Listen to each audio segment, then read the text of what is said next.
Yeah, 2026 more.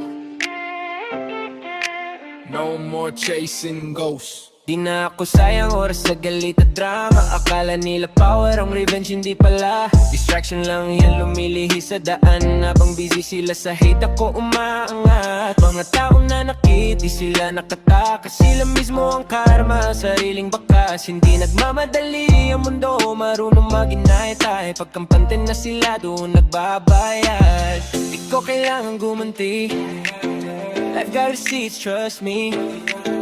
Habang ako tahimik lang, lessons hit them silently. Don't waste your time chasing revenge, nah.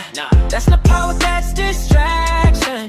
Karma slow but it never bends. Pag comfy na sila, boom, reaction. Di ko sila sisiran, no need. Paras nila gagawan ng scene. 2026, go peace, heal, elevate. Let life handle it, I just move, no debate.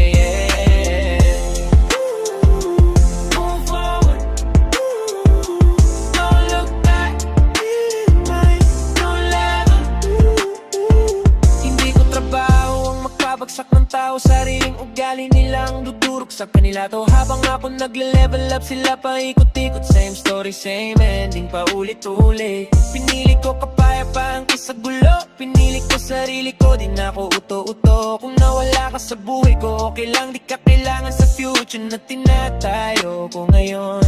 Tahimik ang grind, malakas ang resulta. Di ko kailangan ng validation ng trauma. Habang sila busy sa past, ako nakafocus sa bag at sa don't waste your time chasing revenge, nah. That's not power, that's distraction. Karma slow but it never bends. Pag comfy na sila, boom, reaction. Di ko sila sisirain, no need. Parang nila gagawan ng scene. Twain basic, go peace, heal, edified. Wet life, handle it, I just move, no debate. Di ko na kayo kilala, di na kayo parte ng kwento. Kung sino man kayo noon, wala na sa future ko yun. No revenge, just elevation. No hate, just separation.